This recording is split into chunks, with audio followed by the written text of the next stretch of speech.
All right, Griz Nation, we are back. Adam Healy here, the Griz fanatic, with Luke Rounds, the former defensive lineman of the Griz.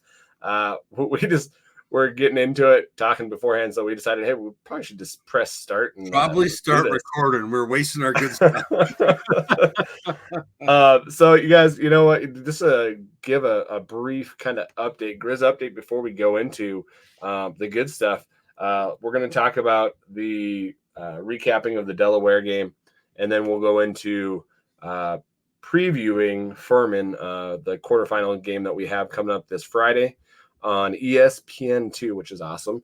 I'm going to have to figure out how I can watch that game because I don't have ESPN2. I have ESPN Plus, which, you know, one thing I love ESPN Plus, but if they're on ESPN Plus or if they're on ESPN2, they should stream those to ESPN Plus as well. Yeah, the only way you can do that is if you have their service paid for otherwise. Yeah, So that stinks. But my recommendation is to get YouTube TV. I love it. I can watch ESPN, ESPN2 anywhere. Really? Okay. I'm supposed to go to a hockey game that night. I've already told my family that I will not be attending that hockey game. I will be watching the Griz beat up on Furman. There you go. Hockey game even though I could with my phone and my lap watching it. No. That needs to be on the big screen, me hollering at the TV and calling stuff out. So there you go. Is your family going without you? Nope, they're staying too. They're like, yeah, the Griz game is way more important. I was just making sure that was clear. And they're like, yeah, no, we agree. I was like, okay, good. All right, guys. Well, this is Griz update. Griz basketball, men's basketball. They play tomorrow, actually, as we're recording this on a Monday. They play Tuesday at 7 p.m. at Dahlberg Robin Selvig Court. Nice. On ESPN Plus at 7 p.m. against MSU Northern.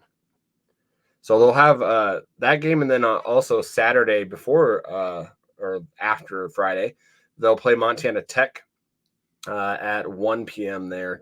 So that's the men. As of the women, if it will load, Go Griz is always so slow. That website does move very slow. Like it does. It's like really good connection. It's like, what the heck? Yeah, and I have good internet. It's just like, goodness gracious. No, I think it's the site. There's just something about the site that makes it move slow. Okay. Well, if you're on there, if you got Go the women, would you like? I'm not on there. That's why I don't even turn it on. It's so like I'm like it's slow. Oh my goodness! It always seems to like slow down my internet. Yeah. Well, let me. I gotta say, like, I was excited to see that we're back at Dahlberg because last weekend I wanted to watch the men play Reno, and it wasn't on like anywhere I could find it other than like Varsity Sports. They got Riley. That's it. They got the Mountain West, so it's like the Mountain West network. Who was it? Oh, somebody messaged me that was like, "Hey, it's on Root Sports." Which once the Big Sky dropped Root, I was like, "Yeah, I'm out." Yeah. So the Lady Griz, they play LMU. I think that's Loyola Marymount. Yeah, I think that's right. And they play this Wednesday at 11. Is that right? That can't be right. 11 a.m. Wow. Unless it could be if it's a tournament or something. Yeah, and I know one year they always do like this girls. Oh, it could be the kids game. Yeah, the kids game, and so they try to do it then. I wonder if that's what it is. Yeah, because I'm like, that has to be. Because now I'm on Google and just looking up. Yeah. And then they play Saturday at 7 p.m. against Colorado State, which that should be a good game. I'll tell you what, though, if that is the kids' game, like I was talking hockey, went to a hockey game like that where they allowed the kids. Yeah. Like, it's a different kind of loud because these kids are screaming. Like I wish we could feel Washington Grizzly with kids like that. It's like this piercing loud that like piercing scream you've never heard before. Like I know Griz is loud, but that you get a full packed house of kids. Oh my gosh. Yeah. Like it's crazy. Deafening, like bursting your eardrums. So if you're a parent in Missoula and have an opportunity to like chaperone, do it. But that'd be cool. It's way cool. That would be so cool as a teacher. I would totally do that. Yeah. That would be so awesome. Heck yeah. So that's all I could get to because the site's slow. So sorry guys, next time I'll be a little bit more prepared. But that's all I got for Griz basketball. So let's get into this this game, Luke. I have to give props to Luke. He got closer. He beat me by quite a bit. Yeah, I had 42-10. Yeah. So I had 34-10. So I just by the offensive side, you beat me. So, yeah, it was not good for me. So, but it was good to watch. Yeah, it was fun to watch. So, it was interesting though. Last week, we had Daniel on. Yeah, and it was great having him on, and he got to go to the game. I haven't heard from him since he went, but when we talked, he had mentioned how he was like, it'd be cool if it snowed. And we looked that night, and it was like, oh man, it's the temperature's right, but it doesn't show snow. Holy cow, is everybody wrong? Like, talk about a snow globe game. Like, you do the end zone footage, you can't even see. Like, I was thinking, like, what's Ferman thinking when they're watching our tape? Like, they're from South Carolina right now. Like, I know we're going to talk about Furman, but I'm just that, they got to be going, what the hell are we getting ourselves into going to Montana? Look at this place. Yeah. Like, you can't even see half the plays, I'm sure, on the tape because it was so thick. It was hard to see it during the TV coverage at times. Well, yeah. And it was some of the TV coverage. I was like, what am I seeing? Because it was just pure white, especially that second quarter where it started doing some huge flakes, and it was incredible. My wife was like, "Goodness gracious!" I'm like, "Yeah." So, I mean, it was true snow globe stuff. Yeah, I mean, that's why I was still surprised, like how we were throwing the rock around the yard a little bit. And stuff. It's like, because usually when that happens, I thought for sure with that much snow. And the running game that we have, I was like, we're just going to run the ball, and that's just fine because we were running the ball well too. But heck, we still chucked it around the yard. So yeah.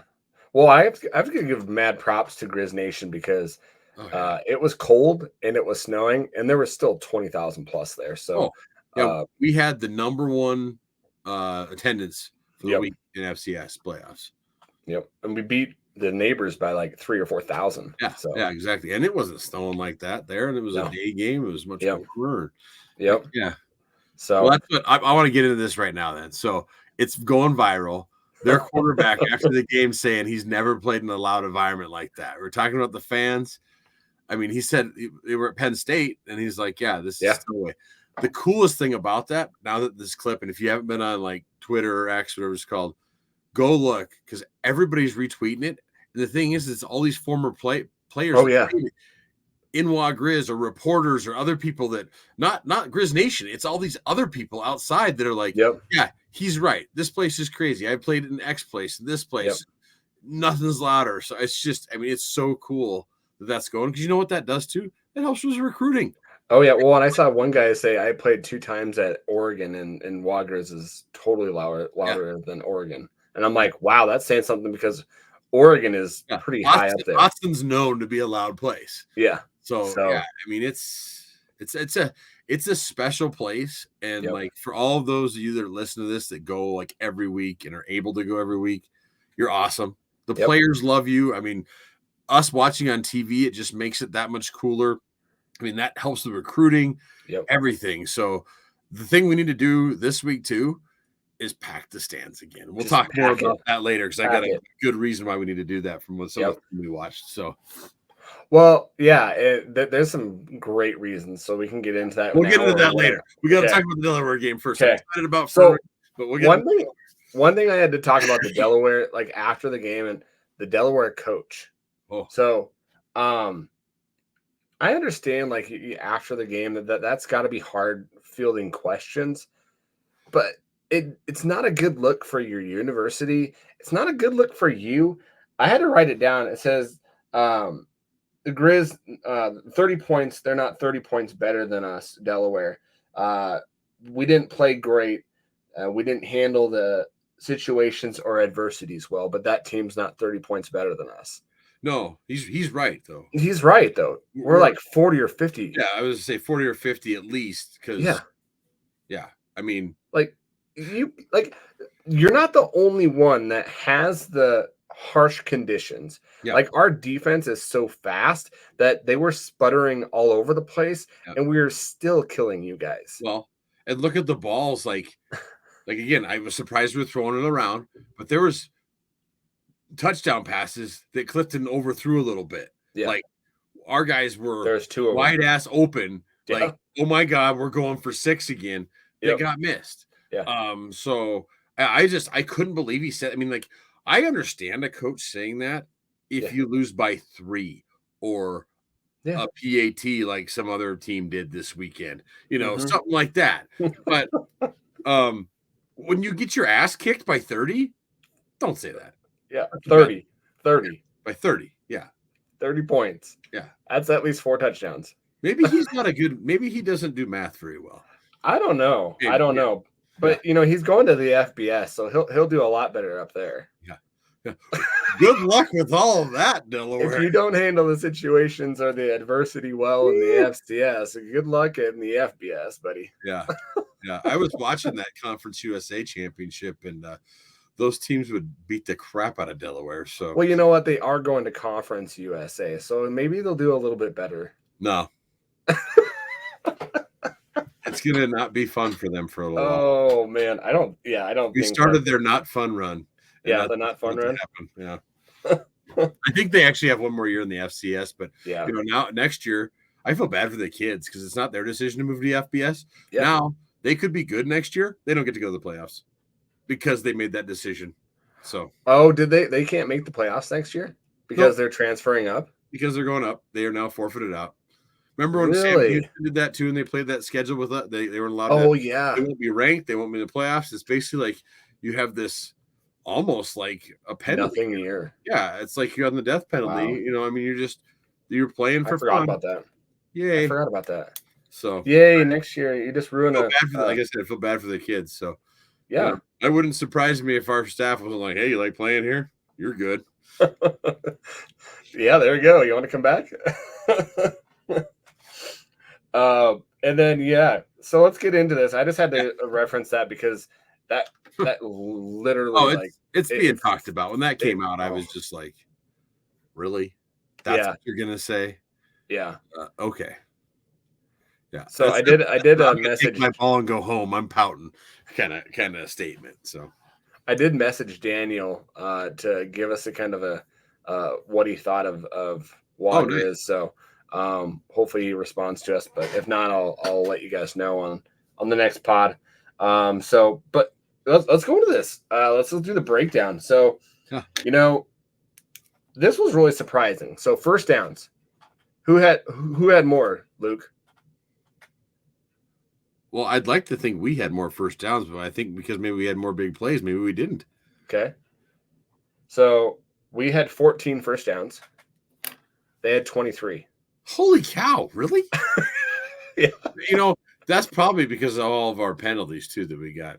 Yeah. So when I started writing that down, I was like writing the numbers down and I'm like, this doesn't make any sense. That we've got more rushing yards than that. And I'm like, oh crap, I'm writing it down wrong. Because the first thing that they do is first downs. And I'm like, well, we have to have more first downs. And I just didn't look at it. Yeah. And so I'd like scribble it out and be like, change that. So, So Delaware, the Blue Hens had 23 first downs, 236 passing yards, 111 rushing yards, which is a 3.6 average, total of 347 yards. They had 7 penalties for 55 yards. Well, even that rushing total, I mean, they had a couple big rushes too. They had a 50-yarder that was like a lot of that. Yeah. Third downs, they were 5 of 16, and a lot of those first down or third down conversions were at the end of the game when we had a lot of the second, third stringers in there too. I mean, it looked to me like we almost played everybody. Like, everybody was getting time. So that was cool. He loves it. I mean, when you're getting to play everybody in a playoff game, you're in a good situation. Oh yeah. Fourth down, they were 3 for 7, but they constantly go for it. Yeah. They don't use their punter very much.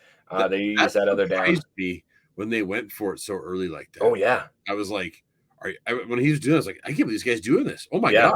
This is going to bite him right in the ass. And it sure did. Oh yeah. That's the other thing. Going back to that guy's comment again. We called the dogs off. Like Bobby called off the dogs. Like in the second, it was like, we're going to let everybody play. We're not going to. Again, that's why I'm like, how do you say that when we obviously called out the dogs a little bit and we're like, he wasn't calling it peace, run it up. It was like, we're gonna hold off here and try to. Yeah, I just. Anyways, that's when I would love to hear Bobby say something about that, and just ask him. Somebody ask him. So, Coach, did you hear the comments of the Delaware coach? Okay, so he talked about it at QB Club. Oh, did he? I'll tell you afterwards. Okay. I can't say it on here, but if you want to hear about stuff like that, come to QB Club. There you go. There you go. That's Get one all of the that perks. stuff. Someone asked and he talked, and it was great. So I'll tell you later about that one. All right, man. Red zone, 2 for 3, and they had 0 sacks. So the Griz, they had 186 passing yards, which a lot of those passing yards. There's a couple of them. I know 2 for Bergen were wide open that we just didn't hit. That would have been huge. Yeah, big time. Yeah. One, I think, for Fonts that was kind of dropped and mishandled, but not too bad. Part of the conditions. I mean, that's good. Exactly. Well, it would be hard when those big flakes were going. How hard would that be to see the ball through those flakes? And that's what I was telling, like, my wife was watching it as a defender. Like, it's hard to see it too. Like, at least on offense, they have kind of your timing and stuff. So you kind of have the offensive player has an idea of, I'm running this route, the ball should be here at this time, sort of thing. Yeah. As a defender, you're trying to read, and all you're seeing is, especially looking up, and that's coming right in your face. Yeah. So it's definitely, I mean, it affects both sides a lot. Yeah. As much fun that is to play in, it can be a pain sometimes. Exactly. We've had 203 rushing yards and a total of 389. We had 8 penalties for 100 yards. 6 third down percentage. We were 6 of 14, 1 of 2 on fourth down. Then we were 2 for 2 in the red zone, and we had 2 sacks. So, as a sacks, I want to talk about that. Yeah. It was hilarious on the call. The ESPN guy totally jinxed him. He's like, there's been no sacks at all in this game. Like the very next player, like right after that, boom, we sacked him. Boom, we sacked him again. I was like, oh, yeah, that's awesome. Yeah, it was the guys that did the broadcast weren't that bad. The bigger guy, the color commentator, was kind of funny because he must have had an accident beforehand because they kept on referencing that going through the pass, which hopefully they learn from that and just fly into Missoula. An accident or something kind of hairy situation coming over. Yeah. They came over, which I'm not sure it's past. It was coming from Spokane or coming from the Butte side. But yeah, I think they're coming from the Butte side. Because I guess they said the other team. Yeah. Gotcha. So. Yeah, it must have been something, but I thought they were good because sometimes you get these ESPN guys that just don't know anything about FCS or anything about that. And I mean, I think this was their first time, both of them being at Griz, but they were enjoying themselves. Like, oh yeah, they were like, "This is some good football." Like, you could tell they both really enjoyed it. So, can we start a campaign for bring back Marty? Oh, I know, right? Like, wouldn't that be awesome? Oh, especially, and then I know this is going like ahead of us, but especially when Schaefer lit up that guy. Oh yeah, I would have loved to hear Marty say something about like that guy getting lit up, because he would say something. But even if they want to just bring him on for an extra color guy, oh yeah, that would be so cool. Yeah, I love Marty. Even though Marty, I think, was actually in Bozeman because his son's coaching. Yeah, the 1 o'clock game. Yeah, for the Bison, who, I'm glad they did. So. Yes, I have no hurt feelings by me with that. So, so the pass by McDowell, that first pass coming out of the gates, the interception, I was just like, oh no, this is not a good way to start. But he totally turned it around just like how he usually does, Yeah, and I wasn't worried about that because some of that to me felt like it was conditioned too. It's like, I mean, McDowell again, I think this is probably his first big snow game like this. Oh yeah, from Arkansas. Yep. And it just came out, and I mean, it hit our guy and their guy, and I mean, it was one of those things. It didn't worry me. I was like, yeah, no big deal. Defense got us. Like, yeah, I think he's originally from Texas. He just played at Arkansas. So I mean, that like I know I'm sure some people were like, oh crap. It's like no, I wasn't worried a bit. And if you look at our team, they weren't worried. They're like, no, defense looked like, yeah, we got this. Don't worry about it, Clifton. Yeah, like you keep slinging it, doing your thing, man. So the Harris run. Man, I thought he was going to get tackled, and he just did the spin cycle on 1 foot and just like let that guy go by. When that happened, I was like, no. Like, I actually stayed up late that night looking for. There's a couple plays in the game that I thought, oh man, this could be on because there's not that much football going on. I was like, this might make top 10 or something. And it was like a bunch of soccer and basketball stuff. I was like, really? I was like, come on. Yeah. Usually you gotta check SV Scott Van Pelt because he'll have it on there too. Van Pelt usually does it. He likes picking up the smaller stuff like that. Yeah. Now that's just it. Next weekend though, man, we're the only show in town. Like that's Friday huge being Friday night. I know Bobby was hoping for Saturday, but man, Friday was the only show in town on Friday night. So he was throwing that out there to try to get it too. It was funny on the post game, like, yeah, we want Saturday noon, around then. But I saw it and it came out. Look to the money. I'm sure ESPN was like, we want the Griz prime time on Friday. That's where we get butts in the seats and eyes on the TV. So and the weather then is supposed to be like low 30s and kind of, like it was supposed to be last exactly week. What it was supposed to be, not what happened last week. Yeah, exactly. So I'm like, could we get another repeat of the snow? It's not on the forecast right now, but that's what it said last week when we were reporting on this too. So you never know. The Osmo run, man, 35 yards. He was not even touched on that run. No. Really, really, really good runs. He plays well in the snow. Osmo. Oh, he does. Seems like anytime it snows, man, he just has the game. Like he plays well in the snow. Eastern Washington last year. Yeah. So one of the things that I loved about that Osmo run, and guys, if you have not seen this, go check out that run and follow McDowell. Follow McDowell as he goes in front of Osmo and lays a couple blocks. Yeah. It was amazing. I was just like, oh, that's McDowell. Oh. Yeah. You wonder why he leads the team. Like, oh, yeah. Stuff like that. That whole team's like, we'll follow you wherever you want to go, man. Exactly. It was awesome to see. Speaking of McDowell, shout out real quick. Those of you watching, I got my Clifton McDowell shirt I got sent to me. So it's awesome. I told Adam I got the knockoff one too by mistake. I was one of those that made a mistake. But you can tell this one's like crystal clear. The knockoff is all blurry and shitty. So that one went in the back of the closet. But thanks for the awesome Battle of Brawl shirt. Glad I could support you and your NIL and the girls that are helping him too. Awesome job. One of them is JC Weedia's daughter. Yep. Awesome job. So quick shout out. Awesome. So anything that you kind of saw that kind of came off on the offense, Luke? Yeah. Schaefer, the trucking that guy, like holy cow, like that boy, I'm like, maybe he should play defense too. Like he likes hitting people, likes hitting people.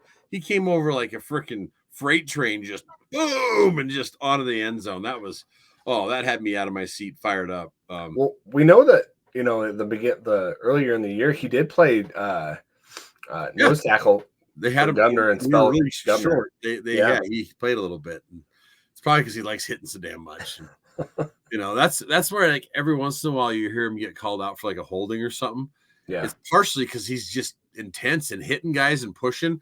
And what'll happen is the play will go by him and he doesn't know to release in time, and then he gets caught. So, but yeah, that play was, man, he just freaking trucked that kid. I'm sure that kid was like, yeah, I'm done. I don't want to play no more. No, not here. Not these big guys. Yeah. Let's go to the Conference USA. Yeah, and like the other thing, like on offense, like I know some people we're talking about penalties, and like we had a couple like celebration penalties, if you will, or like standing there doing his arms across and stuff, and maybe giving a little taunting. Like that stuff doesn't bother me. It's like our team has a bit of a swagger about them, and you know what? Like if the rest decide they want to call that, fine. Like that. Seatbelt that Kluswich that did the seatbelt motion. The seatbelt, and I think that on the line they called it the swagger dagger. The commentator guy. I've seen guys do that in like FBS and other levels and never get flagged. Yeah. Did you see the wide receivers too? Do the whole Spider-Man thing too? Yeah.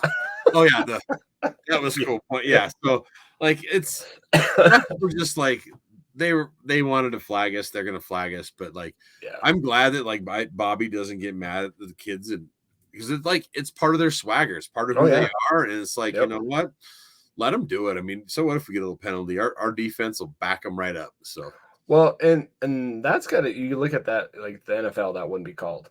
No, not at all. Right.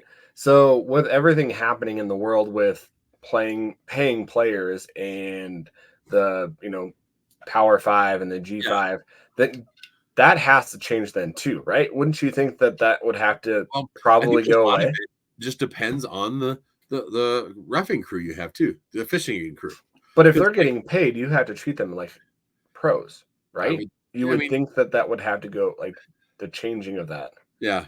I mean, I So think it's partially the college where they don't want to let it get too, but yeah, I don't know. It doesn't bother me. I love when guys can celebrate and stuff. I mean, yeah, winning is hard, yep, and you only get a finite amount of time to play this game. And let them have fun. Let them celebrate. I have no problems with that. So nope, if they get a penalty, whatever. yep, You know, yep. so I'm glad that they're having fun. We do need to make sure that we're not doing it on times where it's going to kill us, though. No, and that's Like, usually when we're doing it, it's because yeah, we're kicking their ass. yeah, exactly, That's when this happens. exactly. That's why I'm like, So it doesn't bother me because it's not like we're down. No, we're beating their ass, and we're letting them know a little bit that we're beating their ass. exactly, exactly. One thing that kind of worried me was the 2 overthrows. But like we said, that was kind of just the conditions of where we were Yeah, at too, and they weren't too bad. They were just over the head, and then just injuries that we've got going on, guys. McGinnis is still out, Liam Brown's still out, and then Walker came out. He was able to get up off the ground and yeah, kind of scramble to the sideline, and then I saw Bergen kind of limp off yeah. the field as well, and then they just didn't play him, which is really smart. Yeah, I think they're For the just rest being of the game. smart about Bergen. And I heard someone that was actually at the game saw Walker after that walking up and down the sidelines without trainers or anything, just kind of walking it and Walking keeping it. it loose sort of thing. So if Yeah. you're doing that, I mean, it doesn't feel like I mean, it definitely was injured, but it doesn't, if you're walking like that, I don't feel like it's going to be, something you need surgery on or Yeah. So I'm sure he's still banged up. We'll see if he gets to play this week. I hope he does. I hope he's healthy enough because I'm sure Yeah. he'd like to play, but Yeah, exactly. So, anything last things on the offense, man? no, I mean, just I was impressed with the offense, like especially the snow game like that. How they, we only had the one pick, Yep. and it was early. Otherwise, how we running game held onto the ball. Because I mean, that's usually you get in a game like that, and that ball likes to pop out when you get all that the wet and the snow and everything like that. And we did a great job of keeping possession and just running hard. And the old line was doing a good job blocking. I mean, that's the reason they're getting those big runs. And I can't imagine how much fun they were having out there. Oh man, This team that just didn't want to be there anymore and wasn't a big fan of the snow. Well, and just to kind of go over some of the statistics too, guys, that we had, which there's a lot of good statistics. McDowell had a great game, right? He's really been consistent too in what he's been doing lately with 3 other games. He's 10 for 19, 186 yards, 2 touchdowns, and 1 interception. Ayat got on there a little bit too, but Osmo, 10 rushes, 64 yards. Clifton had another 5 for 51. Eli had 13 for 46 or 42, sorry, 3.2 average. Good to see Harris get in there, 2 for 36. Yeah, Harris played really well. He was getting around the corner, and I mean, that was one of his best games. Well, and I loved how they used him in the slot. Yeah. And then he came around. That I've been trying to tell people that all year is that if they have to have Bergen kind of not be in there and give him rest, put Xavier in there. The same kind of body type. Maybe Xavier's a little bit bigger, but they both have that speed. Yeah, he's got that speed. And obviously the ability to stop on a dime and let someone fly right by him as he's been moved to the end zone. Exactly. Awesome. That was really good. So I still can't believe that wasn't on Sports Center. So. I know. And then on there. And maybe it was, and I missed the wrong, because I was like, "There's no football on here." Maybe I stayed up too late watching too many other games, and by the time I got to Sports Center, it was soccer and basketball. Maybe you need to do like the Sunday night one. Yeah, right. So, Keelan White, 4 catches for 88 yards, 1 touchdown. And you got the 55-yard one that was long. But yeah. Really good statistics. How about Ramos too, knocking through field goals in the snow? Exactly. And that kid has been just money since he had to take over the position. And man, he had his opportunity and he has taken it. I'm impressed. Yep. And then Barnum with the sack, right? Oh yeah. Cooper Barnum gets the sack. which was really, really cool to see. You know, we only had 2 sacks, but we were getting pressure to their quarterback. Mhm. He was battered, Oh, yeah, to we were say the knocking least. him down, and just, I mean, yeah, they were chasing. I kept thinking Wilson was going to get one as much as Oh, he yeah. was getting on him. So, And shout out to Sawyer Riccinelli with that blocked punt. oh, Like, he came out of nowhere to get so that. when he blocked it, I didn't see it at first. Like, I didn't think Oh, he blocked really? it. Well, like, because the guy looks like he gets a full good kick, Oh, yeah. and then all of a sudden there's the ref run. I was like, oh my god, he did. He got a piece of that. And so, Yep. I mean, that was just that right there. I was like, oh yeah, here we go. It Yep. felt like that was starting to set the tone already for Yeah. everything. Yeah, they did a good job. You know, let's go to the defensive side of the ball because one thing that did not get covered, and he does not get covered, right? Gubner. He had a day, man. He was redirecting runs to other sides Oh of yeah. the ball.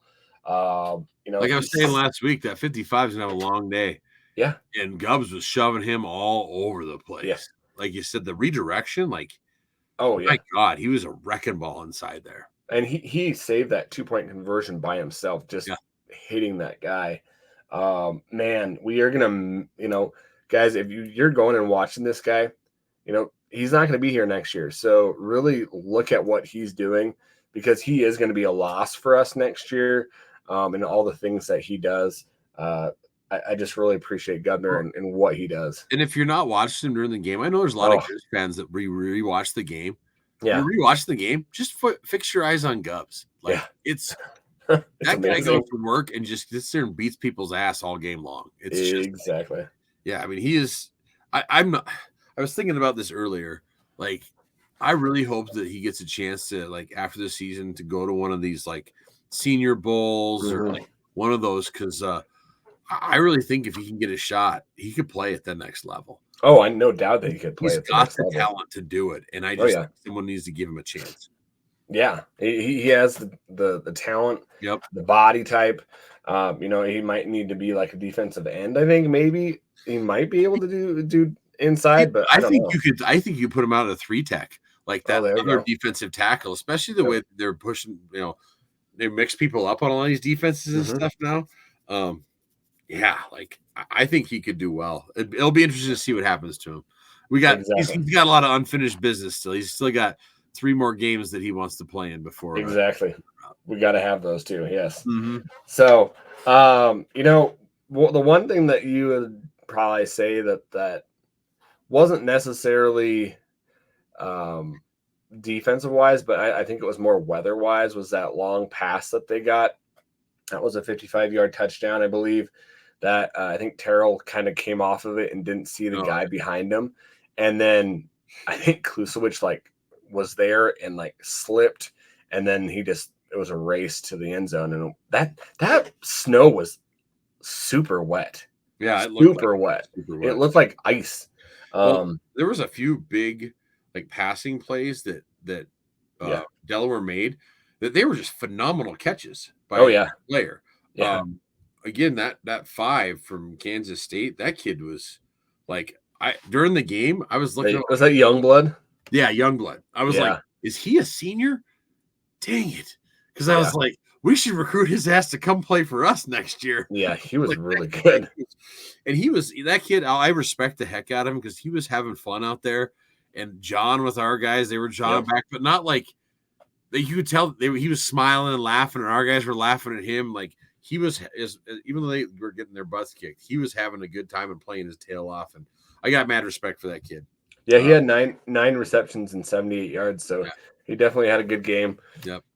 So, you know, talking about the defense, you know, I believe Corbin Walker got an interception, but I think it was Jackson Lee with the scoop and score. Scoop and score. Man, I didn't think he was gonna get to the end zone. I thought he was gonna get pushed out, but he did it. It was amazing run And back that's though. when you get that run back in the snow like that, I was like, oh, he might get it because guys will, especially because all of a sudden you got offensive players trying to play defense who don't know how to take good angles and stuff in the snow. I was like, oh boy, he's got a shot here.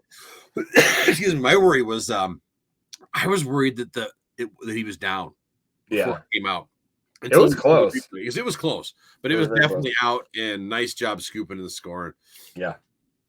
That's what was nice about it. It was an all-around beatdown, not just one specific area. You had kind of little spots of everything where you're like, ooh. Yeah. And so you really was it our best game this year? No, I don't think so. Was there things that we needed to improve on? Yeah. And that's all right. Then it gives the coaches points to coach and stuff for next week. Exactly. But and I think you were going to this. Like, it never felt to me in this game that we were going to lose. I was like, no. It felt I had zero like oh crap, you get that sometimes in the game. This game, even like I said, when he threw that pick, I was like, yeah, no big deal. I felt that way after the defense stopped them. Mm-hmm. After the defense, because they were in the 30-yard line, and then our defense just shut them down. Yeah, and then they weren't going to kick a field goal. Yeah, that was their fourth down. Shut them down. Yeah.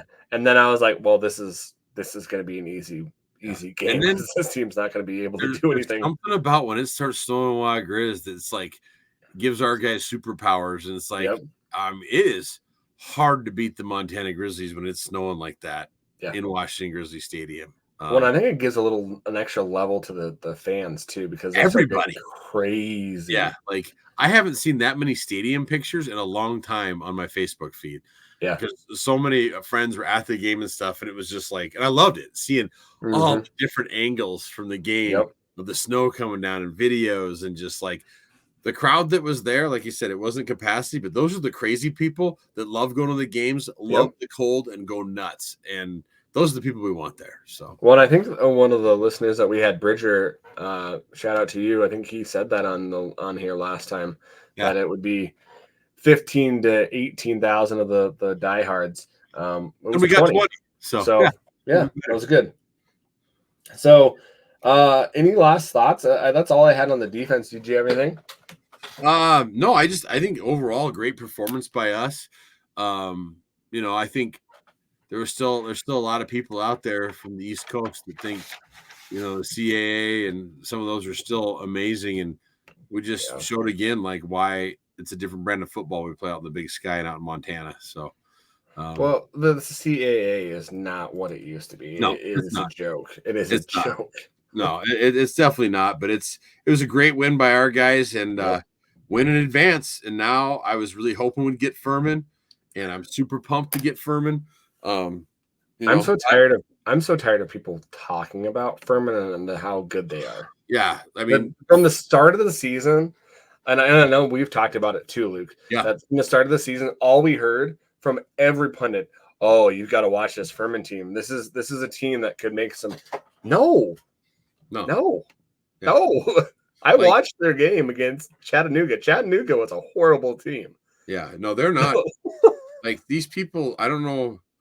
Like you watch them against some of these teams, and they look good against other SoCon teams, but that's the SoCon. Like, come play Big Sky football or Missouri Valley football, or I don't know if I was texting you or I was talking to somebody today, and I was like, okay, I watched Furman play, and we'd beat them. The Cats would beat them. Idaho would beat them. Sac would beat them. Davis would beat them. Portland State probably beat them. I mean, it's just like you go down the line. I'm like, if they were in the Big Sky, I think they're not making the playoffs. Yeah. I mean, now that being said, they do have some good players in their team, and we'll talk about that, like who their people are. But they're not like this juggernaut number 2 in the nation team that people had them at. And then I think that showed. I mean, yes, their quarterback was out. When you get beat the last game of the season by 1-9 Wofford, 19-13, it's like, come on. If we were talking about this before we came on the camera. Yeah. Let's say Clifton was out and Eli was out. Guess what? Ayat would be in there. Osmo. I mean, we'd still beat the crap out of Wofford and make them look ugly. Yeah. So there's holes in this Furman team, and I think we can expose them. And that game was at Wofford, and Wofford has a pretty good program. They've been good some years, bad some years. But even if you have your running back and your starting quarterback, which are good, right? Their quarterback is good. They're huge. They have two good running backs. Yeah, the huge running back Dominic Roberto is 230 pounds, and his legs are the size of like my whole body. He's a big guy. But he's been. They're both dealing with injuries. Roberto is not at. I wouldn't even say 70%. You can tell he's when he gets hit, he just goes down. And any time like this time of year, I mean, like we were talking a little earlier, we got stuff too, but everybody's a little beat up. But I mean, I would say for the most part, we're much healthier than this team is. Oh yeah. So let's go into that, right? Furman Paladins. If you don't know what a paladin, I had to look it up because I'm like, what the heck? My wife asked me too. I thought it was like a dinosaur. She thought it was a bird, and I was like, no, it's like a knight. It's like a knight on a horse of like the 8th century or whatever. It looks like a knight. Yeah. From Chats. They're from Greenville, South Carolina. They're from the Southern Carolina. They're from the Southern Conference. They're 10-2, 7-1 overall in their conference. Their one loss in the conference was against Wofford. They played Chattanooga. So they played Chattanooga twice. So they played Chattanooga in the regular season. They just got off beating them 26-7. I believe the regular season was much closer though. 17-14. Yeah. Their other, I guess, good win was Western Carolina, which that team was ranked number 8th then, but they totally just like missed the playoffs. Yeah. And then you got Mercer that they beat pretty handedly, but Mercer barely got in. Well, look what South Dakota State did to Mercer last. Exactly. And so, fun facts, right? Fun facts that you guys maybe know, but their OC and their quarterback coach is an alum, Justin Roper. I heard he was co-OC actually now. Oh, really? He just, I mean, my information could be wrong, but he's definitely has something to do with offensive coordinator. But he was actually at Holy Cross last year. Yeah, he's the OC and quarterback coach, 2012 alumni. Their DB, Callie Chiswick. His dad was Gene Chiswick, the ex-Auburn coach when they had what's his face? Cam Newton. There you go, Cam Newton. There you go. Sometimes it reminds me of Cam Newton a little bit. There you go. It does have that swag, right, man? It does, man. And just the way he can run and throw. I mean, I get Cam Newton vibes from Clifton a little bit. I like it. Yep. And then their quarterback, Tyler Huff, is a 2nd lieutenant in the U.S. Army Reserve. So shout out to him.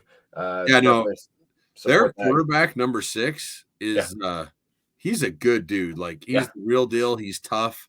Oh yeah. Like that's looking at their offense. That's the dude. Like that's the straw that spins or stirs the drink, right? Yep, it is. If you get to him, they're done. Like he and one thing we're kind of getting into this, but I'll go into that when we get to him. But let's go into some like stats about Ferman. So they're averaging about 27 points a game, guys, which opponents are only scoring about 16 on them. So pretty good. Their rush, they're averaging 162-ish rushing yards, 4.3 an average. Passing, they're at 189, total of 352. Their third down percentage is about 42, a little less than 43%. And then fourth down, they're at 40%. This is a huge stat. They've sacked the quarterback 36 times. I believe are like 3rd in the nation in sacks. Red zone, they're 42 of 57. And then they're 31 of those 52 have been touchdowns. And they are time of possession. They're about 31, a little over 31 minutes a game. Let's go into their QB play because we were kind of going into that. So Tyler Huff, right? 168 out of 254. That's 66% completion rate. 1,681 yards, 9 touchdowns, 5 interceptions. It's averaging about 165. Those aren't like great numbers, but they're really, really, really balanced in what they do. And he does carry the ball. He's their 2nd leading rusher. He's got 94 carries for 520 yards, 5 touchdowns. When he feels pressured, he's like that kind of that gunslinger where he gets out of the pocket and he runs, and he's able to throw on the run pretty well, but he does not like to stay in the pocket. No, if the pocket breaks down, he's going to try to get out of there and stuff. So we have to have good pocket presence, like when we're rushing him and stuff, so that we don't let him that's his wheelhouse, is to get out there and play backyard football and stuff. And he's, like I said, he's a dude. Like, yeah, he is. He's not afraid to get hit, and he plays hard, and he's an Army Reserve guy. And he's not afraid to get hit and stuff and play hard. And he doesn't have quit in him. Like, that's so, like, to get him to quit's going to be hard. Yeah. Can we get him there? Yeah, possibly. But I think more likely what to happen is we're going to get the rest of the team to quit around him. Exactly. And they're running back, right? They like to run the ball. It starts with the run, right? Yeah. Dominic Roberto, 230 pounds. He's really got some injuries, guys. Like, I would love to see him play when he doesn't have injuries, because he reminds me of Le'Veon Bell from Michigan State and the Steelers, where he kind of slowly kind of progresses and picks his hole and then just boom. The last game that I watched a little bit of the Chattanooga and some of the other games. Like, he really is kind of just trying to push himself out of there. But he's got 180 carries with 755 yards, 9 touchdowns. He's averaging about 68 yards a game. So he's good. They have another running back too that is decent catching the ball out of the backfield. Yeah, the Wayne Anderson Jr. I think he's out of the backfield. He catches it too. Yeah. He's got 56 carries, 262 yards, and 1 touchdown. But yeah, they like to run the ball with their quarterback, but like you were saying, we were talking about this last night, Luke, their line is really big. Yeah. But there's a lot of gut on them. Yeah, they're big, and they don't have good hips. Like, they don't have good hip movement. They like to follow with their hands, and so if you're quick, if you had a quick defensive line, which we do have, especially when we're running our forefront, we've got Riley Wilson out there or Janet Carroll coming around those edges. These guys are going to chase, but again, that's what we're talking about. We've got to contain him in that pocket and collapse the whole pocket and not give number 6 lanes to get out there and play this backyard football stuff. But that offensive line, just their hips are bad. And so we were talking about this too, number 77. He jumped off the film to me, this guy. Oh, gosh. He is huge. He's a huge man. Huge. The reason he jumped off is I was watching their first quarter in Chattanooga, and I started calling out the plays. I'm like, okay, this is a run play. This is a pass play. He gets away run or pass every time by his stance. So he loves, because he's so big, being in the 2-point stance. Yep. But when it's a pass, he'll actually kick his leg back farther and lean back more, and it's definitely a pass. If it's a run, he'll start leaning forward more because it's a run play or it's a play action. If his hand's in the dirt, 100% run. He never pass blocks out of his 3-point stance. We probably shouldn't be saying this. I know. Well, Ferman's going to listen to this shit. They're not going to. They're going to listen. I haven't played football in a long time, but I mean, those are tendencies you look for. Oh yeah. And I caught on instantly, so I'm sure our coaching staff's looking at that. Now, you're not just going to trust that, but it's like he's got those tendencies that he can't. It's almost like when you're playing poker and you start reading the guy, you can start seeing some of those things, and our guys will tee off on that. Well, and you even said that to me, and so I started watching, because I watched the 3rd and the 4th quarter when he was in there, and it wasn't just first quarter. And then I wanted to check it with another game that they played, and sure enough, in other games he was doing it too. So it's not just that game. It's not a Chattanooga thing. It's he does it in multiple games. And so our guys will catch on. I mean, our guys are good at watching film. They're going to catch those tendencies. Now, can you get tripped up every once in a while? Sure, but for the most part, he's giving away his hand every time. Exactly. Well, and you look at who's on that end, right? You got Hayden Harris and Houston probably on that side, or and then Janet Carroll. And he's decent at pass blocking, but he's not good with fast guys. Well, no, and if you put Riley over there or Janicaro or even, Houston, which is a little bit faster, that guy is not going to be able to get that No. guy. Well, and then the other thing I looked at in their line, they struggle with stunts, and we Yeah. like to stunt. Yeah. And so we start running that stunt game. Their lines going to be running into each other, and that's where I think we can make it a long day for 6. We start putting that kid on his back. Oh my gosh. To him, oh boy. Like, next thing you know, their backup guys coming in, and then it's all over for them because they're, like you said a little bit ago. Yeah. 6, he is the straw that stirs the drink for that. Exactly. Offense. Yep. He is. Well, and you look at the running, right? Mm-hmm. The Dominic Roberto, he likes to wait for the holes. Yeah.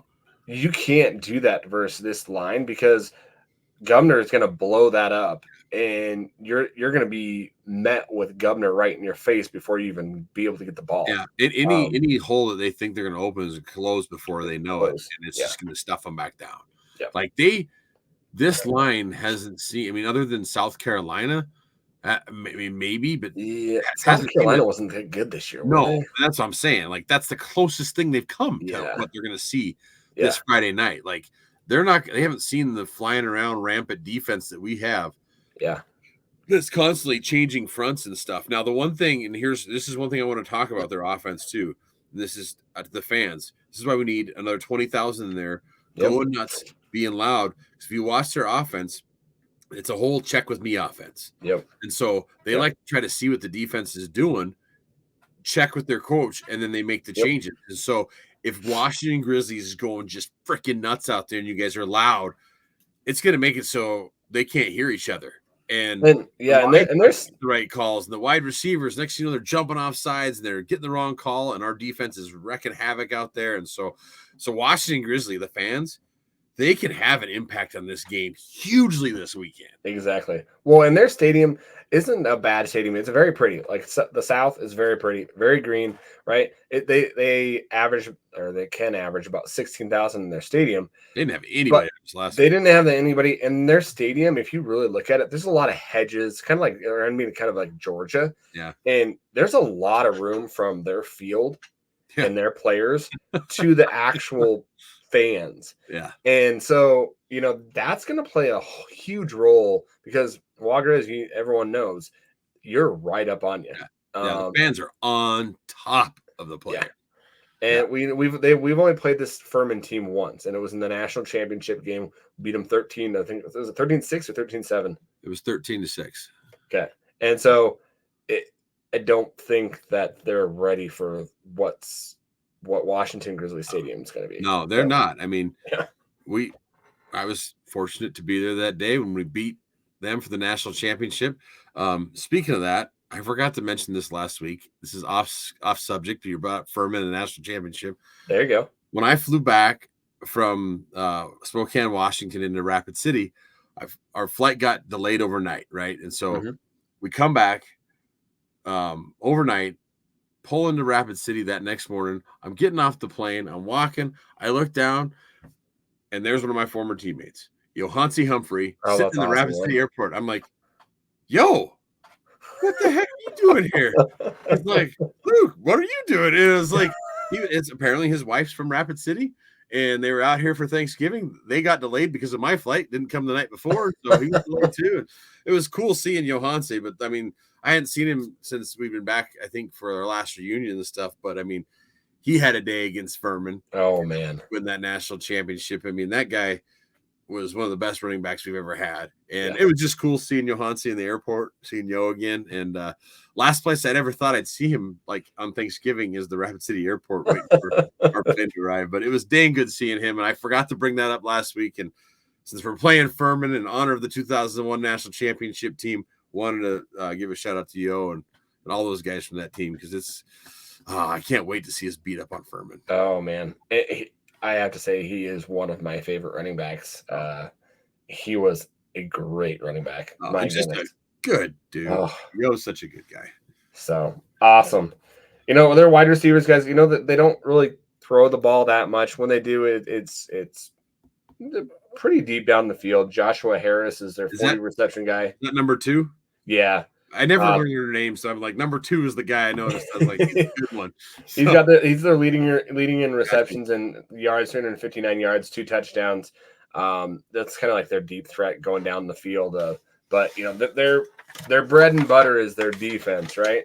They lead the country third in the country with sacks. So they've got with those sacks too. What I noticed is they're getting those out of their D line. They're not doing a bunch of blitzing and stuff. They're not a big blitzing team. It's their line getting pressure. Is what it is.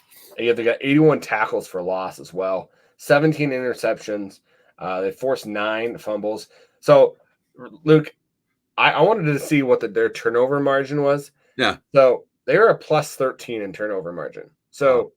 And I didn't believe that, so I had to actually no 26. And I heard it was high. Yeah, it's very, very high. But they don't pass it that much. They just run the ball. They hold on to the ball a lot. And so they have a pretty good punter, Ryan Levy, at 41 yards a game. Good kicker. He's got 63.6. They're averaging. Ian Williams. Field goals, 18 to 24. After it gets past like the 39-yard line, he's kind of sketchy. He's 3 for 5 from 40 to 49 and 1 for 3 in the 50s. Could you imagine what our defense would do in the SoCon? Like I hear these stats. Gosh. Like with the defense we have, I can't imagine what our stats would be. No. Like our the points against us might be like 7, like our average. I mean, it's just like. Well, you look at who's in the SoCon, right? Here, I'll go down. Down Furman's schedule. Tennessee Tech, right? Who? Tennessee Tech. Yeah. So I believe Tennessee Tech. Isn't that where it puts the fear of God into another team? Yeah. Gosh. Well, isn't that where Knight went? Is that Tennessee Tech or Tennessee State? I can't remember. I have to look. Kennesaw State. Kennesaw State. Kennesaw State. Kennesaw. Well, they've moved now up to FBS, kind of. They're on that. I think that in between year. So sorry. Those are not the SoCon games. Whoops. Sorry. So you got Mercer. You got the Citadel. Yep.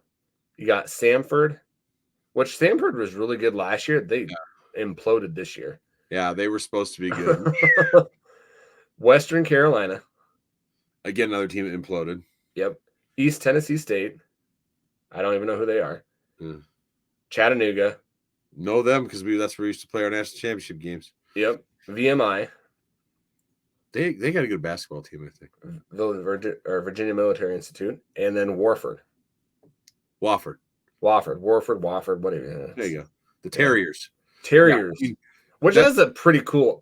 Their logo is pretty cool. But I mean, you hear that schedule, and that's not putting the fear of God. And you're not hearing Montana State, Idaho, Sac State, or like Missouri Valley, South Dakota State, USD, North Dakota State. That's not. I mean, I'm like, bring any one of them teams in, or we'll go there and kick your ass too. Exactly. Hey, we'll play in South Carolina. Yeah, it's like them coming here. So.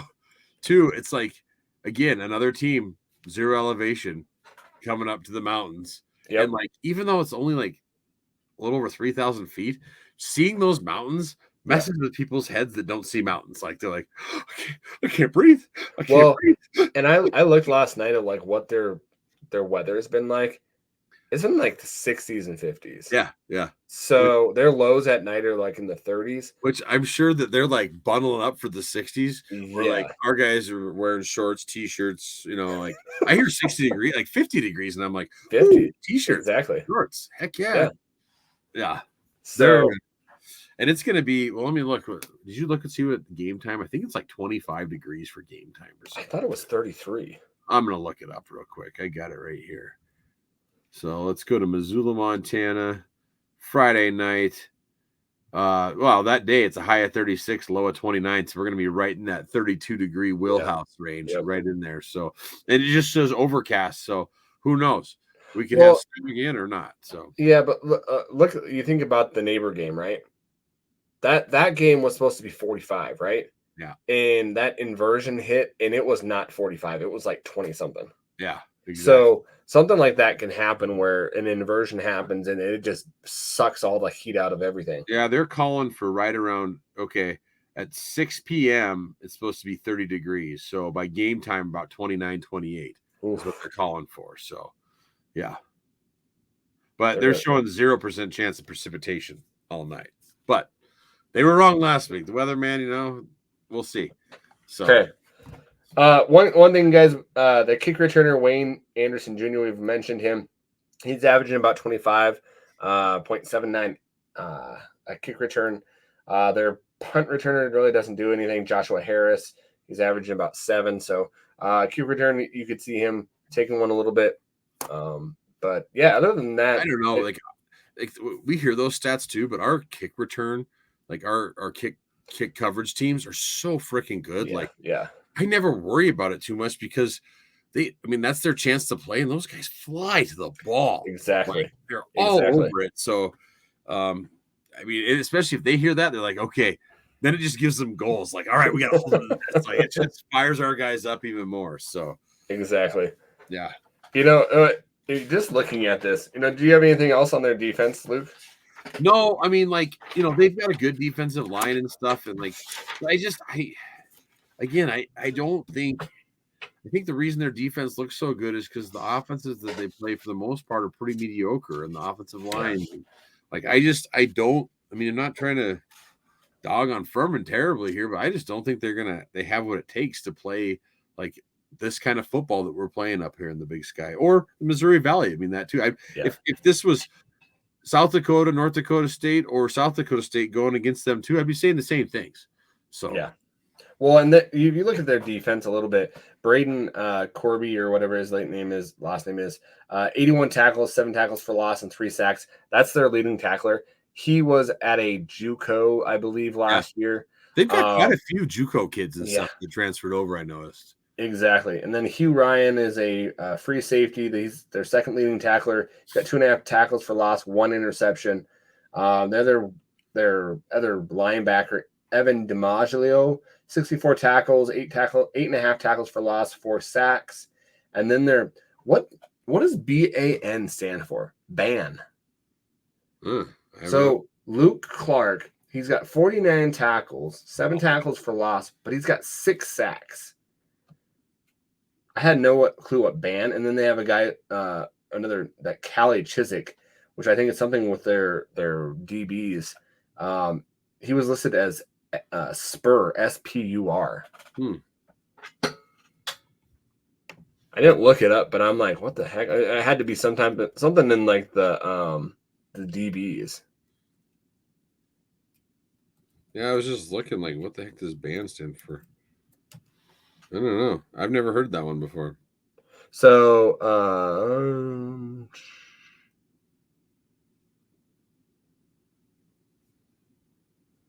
I just have never heard PAN before. There's Will and yeah, I know it says Will here. Will, Sam, SLT. Yeah, that's like the strong and weak side linebackers. Yeah, ban. I've never heard of that one before. Yeah, let's see. I've got something here that might say they're used in the NFL. So a spur is a linebacker safety hybrid. Oh, okay. And some teams will just call that like your nickelback because your nickelback sometimes sometimes a linebacker safety hybrid guy. So or sometimes safety corner hybrid. It just depends. Yeah. So interesting. So I maybe saw that's that, like, what the heck backer nickel hybrid is your band. Yeah, there you go. Plays backer and nickel. Who knows?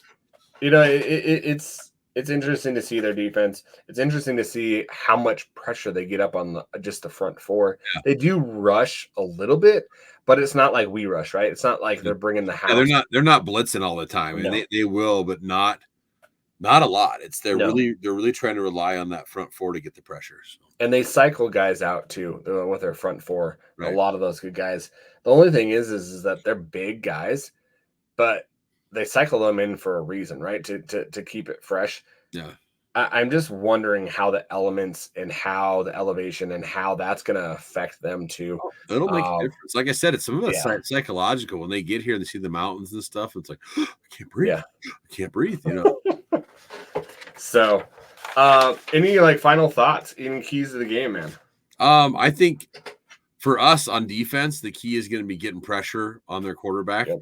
And I mean, I don't care if we get the sacks or not, but getting pressure and knocking him around. Yep. That's going to be really big time key. I think our secondary is going to stop their passing, and I think they're going to try to run the ball on us, but I don't think they're going to be very good at it. Yeah. I think it's going to be a long day for their offense, especially again, if we can hit 6 and just keep putting pressure and knocking them around. It's going to knock him down. Because if he gains confidence, that's when that offense gains confidence. Like he's their leader. And like he will keep them rolling. So if we can take him out, and I mean, not saying like take him out, but like just his mental ability in the game. If we get him trying to like starting to quit a little bit, and it's going to be hard because he's a good player. If we can get that, oh man, it's over. The other side of the ball, I really think if we can just control that defensive line or with our offensive line, and you know, if we let's say Walker can't play, well, Schaefer's in there helping them whoever tackle is on that side or whatnot. I think if we can keep the pressure off of McDowell, I think we can throw on him. I think we can run on him. I think we can do a lot of things. So yeah. Well, some of the things that you said, I kind of said as well. The trenches, right? Furman gets a lot of their pressure on the D line. I think throwing some screen passes, some jet sweeps to kind of eliminate that pressure on the D line is going to help, because then they're going to have to say, hey, we got to stay back and not just run after these guys. And a little worried about the O-line depth just because with our injuries, but I know that we've got some great guys there that can solidify. It's happened before, and they kind of rotate. We're so lucky. One thing about our offensive line that I don't think a lot of people know is that we have more than one guy that can move to different spots. Yeah, I think, and that's not necessarily always the case, where you might have a guy that can play one or the other, but like you have Cannon's a great example. That kid's played all. I mean, besides center, he's played every other offensive line. Other position, every other exactly. One. So to have that, you've got to be able to know all the plays and your responsibilities, but you've got to be smart too. Well, I think it helps a lot. I mean, I want to give AJ Forbes a lot of credit here. Yeah. He's the quarterback of that offensive line, and he's making sure that they all know the play, the blocking assignment, the scheme, everything. Yep. And so, like, he's key to all that, and I think helping those other guys get to where they need to be. Yep. So, and then I also reiterated kind of like what you said, make the QB life hell. we gotta punish him. Keep him in front of the defense, right? Keep him there, but just make his life a living hell, just so hard and so miserable that he doesn't want to play, and then just stop the run, which the Dominic Roberto, he would be a cool running back to have if he was full strength. I'm not really worried about him with what he is right now, because he's a shell of himself. Like really, like if I can see that watching him a couple games, then that's a problem. Yeah. And so I don't have worries. Well, and like the only worry I have is where we could be going into that game too high. But since the NAU game, that hasn't been a problem, and I think our guys learned a lesson. Yeah, I don't see us going in too high. I think again. So like last week, I was like, revenge game for Delaware beating us back in '93. Well, here, I think our guys have something to prove, because all year it was, Furman's number 2. Oh, Furman's so good. Furman's so good, and just because there's a lot of, I think, Furman fans that think they should have still been number 2 even though they lost to Wofford because of the whole quarterback thing. Yeah. So I think our guys have something to prove, to be like, yeah, let's show you what real football is about. Let's show you what Montana football is about by coming out here. We're going to just whoop your ass up and down the field. Mm-hmm. Yeah, I think I don't think it's going to be close, but so speaking of that, I did look up, and there's a site called Cap and Jacks, and the lines came out for FCS quarterfinals. Oh, and the line starts with us being favored by 16.5 points. Okay.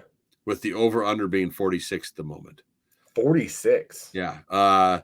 They've got Idaho favored over Albany at 6.5, over under 48.5.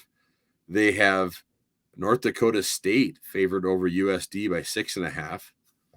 And South Dakota, this one surprised me because I thought Villanova was okay. They have South Dakota State favored as 21.5. Holy crap. And the over-under being 47. I was like, oh. Like 21? Yeah, 21.5. The Jacks are the real goodness gracious. Oh my gosh. So, but I would take the over. I would take the over in the Griz. I would too. I'd take the over. I would too. Let me see here. I already got my score written down. Okay, what's yours? Yeah, I took the over definitely on mine. So I would take the over. Yeah, I have the over according to what my score is going to be. So yep. Are you going first or me? Oh, I can go. Are you ready for those? You ready for some predictions? I'm ready for. You want to do questions? Or you want to do predictions first? We can do it. We're talking about. Let's do predictions. Then I've got. I mean, I know we have a lot of questions, but there's a couple of things I do want to talk about. Yeah. With you on the pod here. Exactly. So with predictions, again, I checked out the Versus app first. The Versus app still has us at number 3 in the nation. Versus app. Who do they have a second? South Dakota? Yeah, USD. Okay. So it's the Jacks, USD, then us, and then the Bison. Okay. So the Versus app has the Griz winning 28-10 over Ferman. Only 28-10. That app's been wrong all year. So wow. So here's my score. I took Griz winning 38-13. Okay. Again, I feel like I'm disrespecting our defense. They're putting 13 on there, but we can do it. 38. Any of our defense listen to us. Let's only allow them to have 7. But I'm going 38-13.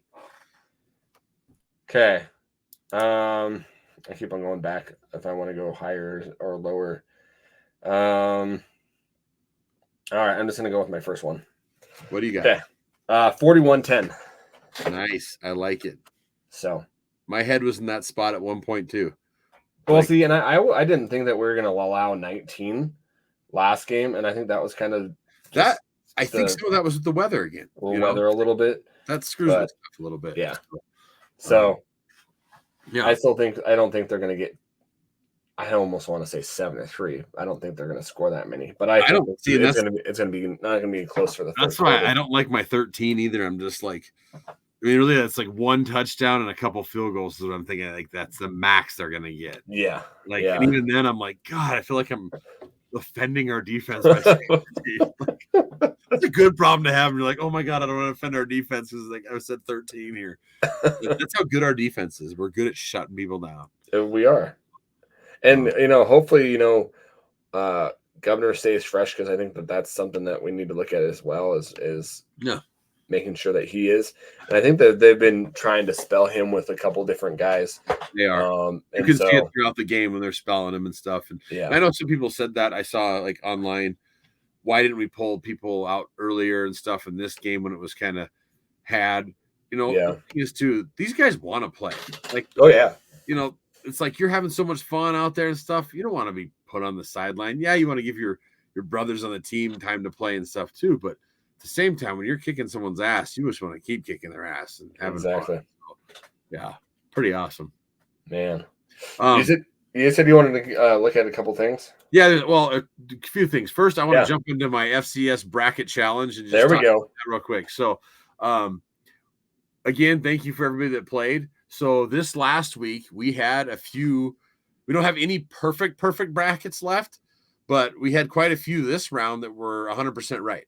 Really? So I read those off. So our perfect round 2 brackets were D. Simmons, Eric Cockhill had a perfect bracket, Jake Orvis perfect round 2. Excuse me. Shane Eddington had a perfect round 2, and Thomas Martin all had perfect round 2s. Nice. So with that, we have cumulative scoring because each round you get more points for your wins. So right now, tied for 3rd place is Eric Cockhill and Thomas Martin. And Thomas has the Griz win in the national championship, and so does Eric. And then how many points do they have? 37 points. Okay, right? They're that's both 3rd place. 3rd place is 37 points. I'm far away. And then let's see here. Second place right now is Jake Orvis is in second at 38 points. Okay. He also has the Griz winning the Natty. And in number one, first place with 39 points is Shane Eddington, and he has the Griz winning the Natty. So nice. Now, like again, the next round, each game that you get right is worth 8 points for a max of 32. Each round from now on is a max of 32 points. So okay, a lot of points to go, but those are our front runners at the moment. Nice, congrats, guys. Yeah. So yeah, it's awesome. So yeah, that's gonna be a good quarterfinal too, because that Villanova South Dakota State game. You really think that it's a 21-point game? Like I was thinking more in like the 17 range or even 14, but like it could be. I mean, like think about Villanova is the same team that was playing like Delaware and stuff, and they were close. They beat them by 35-7 though. Villanova did. Beat Delaware. Yeah. So they're better. I don't know. It depends on what team shows up. It's kind of like I'm thinking about Ferman coming to us. Like I know like where some people were worried about Friday night game when have as much rest. Well, Ferman has even less. Like they have to travel too. You have to travel too. Yeah, they've got to travel from South Carolina to Montana. Yeah, and hopefully their dumbass SID is flying them into Bozeman or Spokane or something, and not into Missoula too. Exactly, because that happens, or Kalispell or something. So, but it's definitely on them. They've got to fly up here, try to acclimate, and get ready. So it should be good. But yeah. Well, and then also just having that one day, like if you look at the bracket, all the other games are Saturday. Yeah. So we have one game or one day where we're having an extra day of rest. Yeah. So what the bonus here, like we're losing the game the day this week, we win next week, we get an extra day. Like that's exactly like it's so if we win, we get an extra day of rest going into the following week, which is huge. So that's why I'm like, out of all the teams to play, I'd rather play Ferman in Washington Grizzly. I'm like, we got the team we wanted to play. Yeah. Partially because we want to kick their ass for getting to be number 2 all season. But yeah, so I'm excited about that for sure. The other thing that I wanted to talk to you about today was, and if you haven't been online, is the transfer portal is going nuts. Oh man. So we saw our neighbors lost a starting offensive line, and then I've heard a second one's gone now. Jeez. But Sam Herder tweeted this out earlier. There were 625 FBS players that entered the transfer portal. I was like, okay, it seems to me like FBS players transfer a lot more. But listen to this. There was 471 FCS players that also entered the transfer portal. Well, did you see this? He also reported this, that 3 NDSU players have 6-figure offers from P5 programs. Yeah. It's crazy. Like that is nuts. Yeah. So looking at that's got to be, I don't even know. I don't follow NDSU at all as well, but you look at they also came back to the NDSU NIL collective. Had a quick meeting, and they're trying to come up with funds to keep these players around. Want to make it stay too. I mean, that's crazy. It's getting nuts, man. I mean, it's a total of 1,096 D1 players that entered the transfer portal today. Jeez. That's insane. I mean, and we're not talking about like they're all leaving North Texas or something. Yeah. Look at Ohio State today. They had a ton of good players that are all entering the portal. So the one thing I will say about the University of Montana and Bobby Houck, he's got, I mean, like some people say like he pushes them too hard and things like that, but these guys are all having fun playing together. Yep. Will we lose a few people after the season's over? Maybe. But at the same time, like they enjoy playing here. They like the environment and everything that Washington Grizzly has to offer. And part of that is our fans that show up every weekend. And so like it's a big deal for all of our fans to show up and participate because the kids, they all appreciate it. The players love it. They feed off of it. And so, man, I just hope we fill it.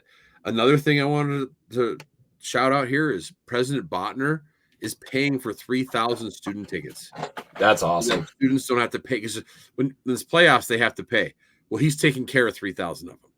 That's so awesome. that 3,000 can go for free because they should be. I mean, how cool of a president do we have? Bonner's awesome. Like the pizza thing that he's kept going. I mean, that guy is doing stuff that when I was there for and you were there too.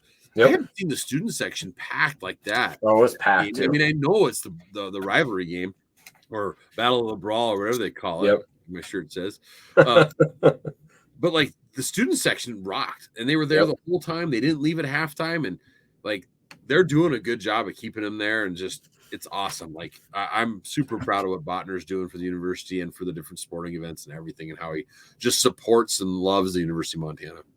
So just as you were talking about the neighbors, they lost another offensive lineman. Oh my gosh, it's crazy. So someone said, now, no way the portal just ate up 3/5 of our offensive line on the first day. So they lost a third one. They lost they lost the first one. Then I got a text about the second one, and now they lost the third one. So Rush Reimer is in the portal.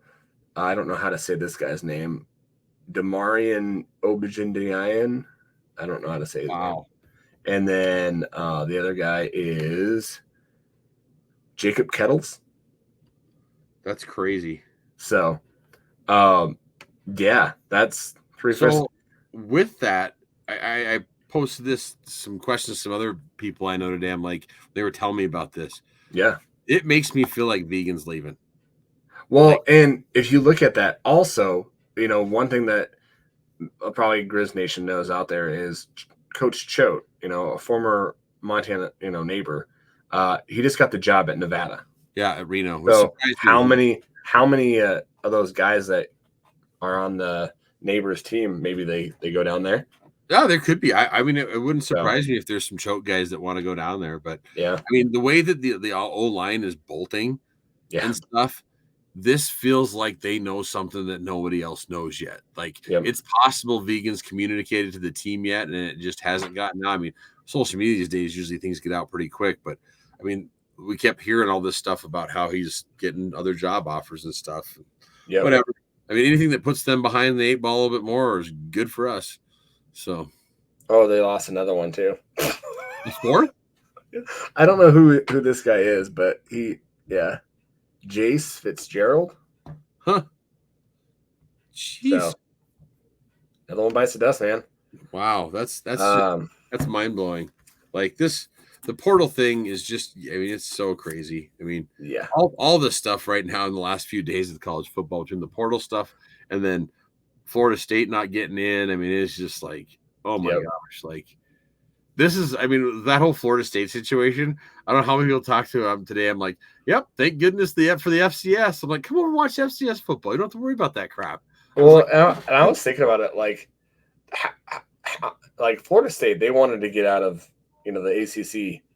Doesn't that just make that case even more? Like, you're basically, if you look at the teams that are in it, are Big Ten and SEC.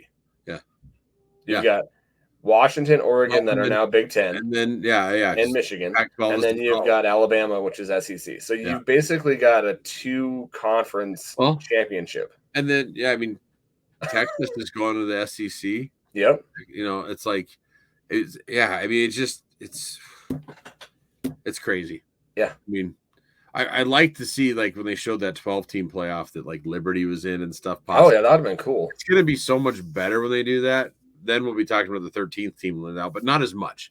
Because then we'll be talked about, like, when we talk about Davis not making it in and Sac State. Those little things. It's not a travesty when, I mean, I feel for those kids at Florida State. You go undefeated, did everything you're supposed to do, and then you get left out. Well, and they beat Alabama.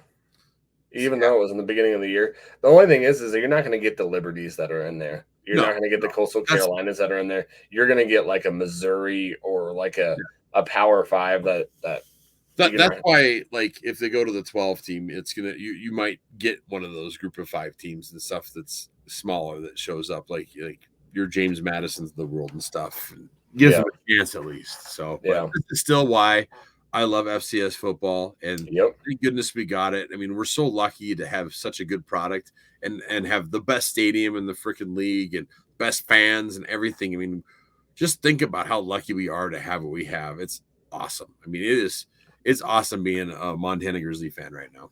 Exactly. On that note, guys, let's do some fan questions. Heck yeah. So we've only got one this week. So Putter on Griz says, what is your opinion on Furman's O-line? They appear to have good size and open some huge holes against Chattanooga. Without lack of depth on the D-line, how can you scheme to try to keep Gubner fresh? Well, we kind of answered some of this in the podcast. Yeah.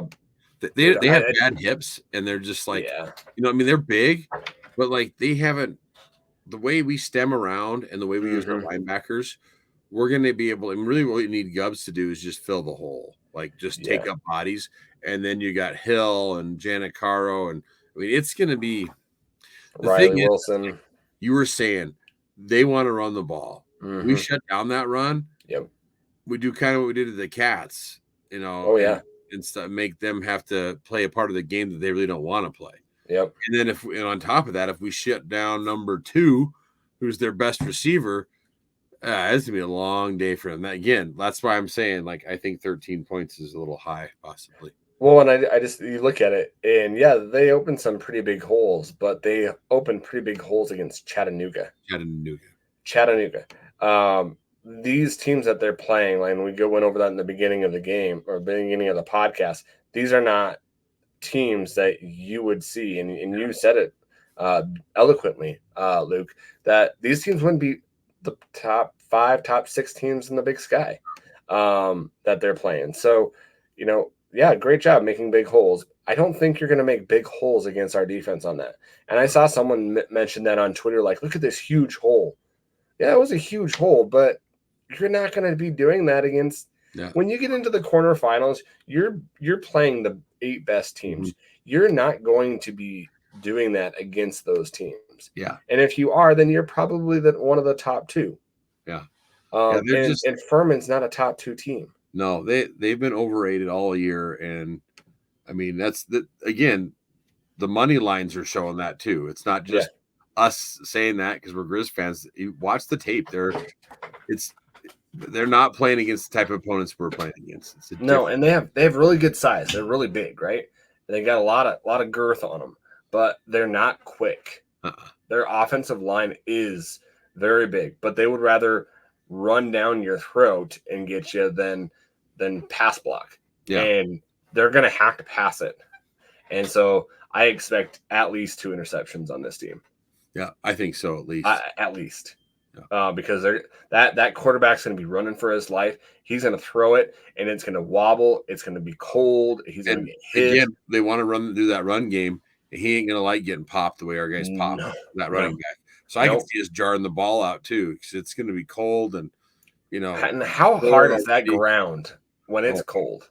Well, it's, we got that sprint turf, but that stuff freezes. You saw it freezes out and stuff. Yeah. I mean, it's it's going to be a long night for the Paladins. Yeah. Yeah. Welcome to Missoula. Exactly. Welcome. Hope you have a great stay. Yeah. I mean, it's a valid question, though, because if you watch them, you see these holes getting opened up and you think, oh boy, but it's like, look at the opponent they're playing. Yeah.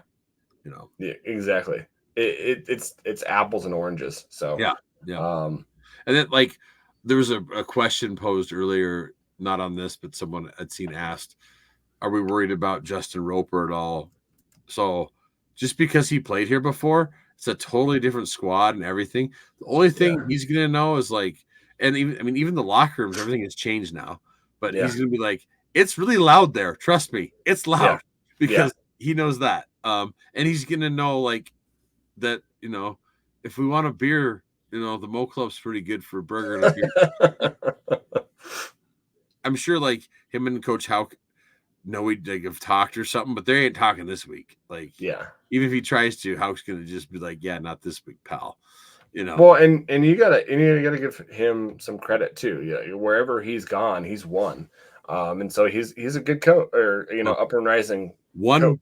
Somewhat. Holy Cross didn't make it to the national championship last year either, and that's where he comes. No. So they didn't make the playoffs, but this is usually where his teams end their run. So that's what we expect Friday night. Exactly. Any last thoughts, man? No, I mean, again, if you're listening to this and you're living in Missoula or you're close to Missoula, you can somehow get to this game. Get to that game. Get to the game. Buy a ticket for your friend and give it to him for a little present. Exactly. Christmas. Take friends, be loud, drink a couple extra drinks. Exactly. Just be loud and obnoxious, and let's get another video of their quarterback going, "Oh my God, we played South Carolina, and I've never heard a place as loud as that." Exactly. Yeah. Awesome. So let's just go get them. Let's win. Exactly. Hey guys, remember to rate, review, and subscribe to the podcast. We did get some people that did that last time around. So thank you. Awesome. Those people that did that. Make sure you do that. That helps us a lot out on the Apple algorithm that they use. So definitely do that. Give us a 5-star review. Let us know your thoughts on it as well. But as well, we love hearing from you guys. Luke and I go back and forth and text each other like, man, we keep on hearing people interacting with us and getting a hold of us. We love that. If you want to talk to us about football, message us on Facebook, Instagram, Twitter, wherever. Like, we love talking Griz football. Yep. Hit us up. Absolutely. Exactly. So get us on there. You can get us on Instagram at fightonmontana. You can get us on Twitter, X, or whatever you want to call it, at fightonmontana. So you can get us there, and you can get us at our Facebook as well. But I was going to say, I'll try to get the brackets updated and posted Saturday night if I can. If not, they'll be right away Sunday morning. Come on, Luke. Get it together, man. He is pushing through COVID, man. So I'm done now. I'm freaking negative now. There you go. I'm back, baby. So, it's I'll get them busted out. I was trying to think. I think all the games on Saturday afternoon games. So I'll try to get it all busted out. And there's 52 to go through. I have to add up. So there you go. Make sure I'm not missing something. So, and if anybody has their own bracket, feel free to double check me. Make sure I'm not missing something for our. Have you had people do that yet? No, not yet. I think I've been spot on. Like I go through them pretty close to make sure because I don't want to screw it up. So I know it's free, but I still want it to be right. There's bragging rights on the line here. There you go. I have seen some people talking crap to each other a little bit. That's awesome stuff. So that's good stuff. We enjoy that. Yeah, absolutely. Awesome. Well, guys, until next time, definitely go Griz. Heck yeah, go Griz.